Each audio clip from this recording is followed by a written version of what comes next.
সপ্তাহব্যাপী নাটকের উৎসবের শুরুটা হলো নৃত্যের ঝংকারে।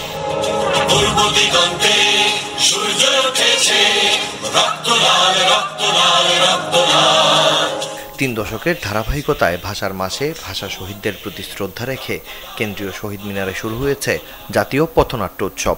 শহীদদের প্রতি ফুলেল শ্রদ্ধায় রবিবার বিকেলে হয়েছে এর উদ্বোধন।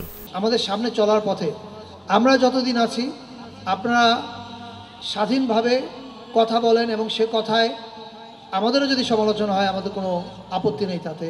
এবং আমি বিশ্বাস করতে চাই এরপরে যারাই আসবেন গণতান্ত্রিকভাবে নির্বাচিত হয়ে তারা মত প্রকাশের এই স্বাধীনতাটা অক্ষুণ্ণ রাখবেন, শিল্পীর স্বাধীনতাটা অক্ষুণ্ণ রাখবেন।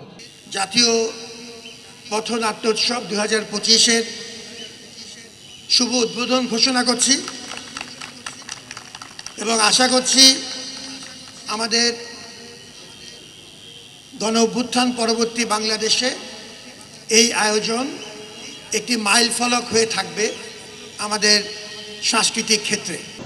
ভগবান বুদ্ধের অষ্টম শিলে আছে চুরি না করা, তবু আমি করি। বিকেল গড়িয়ে সন্ধ্যা হতেই উত্তরণ নাটক নিয়ে মঞ্চে হাজির হয় বিবেকানন্দ থিয়েটার। পরে একই মঞ্চে হয় জোড়াতালি ও বিজয় নিশান নামের আরও 2টি পথনাটক। আমি কোনো নগেন কাকারে চিনি না, আমি কোনো বাড়ি চিনি না। রাজনৈতিক পট পরিবর্তনের পর এবারের আয়োজনে দর্শকদের কাছে কিছু নতুন বার্তা পৌঁছে দিতেও চান বলে জানান আয়োজকেরা। এটি আমাদের একটি বাংলাদেশ গ্রুপ থিয়েটার ফেডারেশনের একটি প্রতি বছরের রুটিন কাজ। আমরা মনে করি পথনাটকের মাধ্যমে আমাদের সমাজকে, আমাদের রাষ্ট্রকে একটি মেসেজ দিতে চাই, সেটা হলো মানবিক বাংলাদেশ গড়ে তোলার জন্য। গতকাল রবিবার শুরু হওয়া জাতীয় পথনাটকের এই উৎসবের পর্দা নামবে আসছে শনিবার।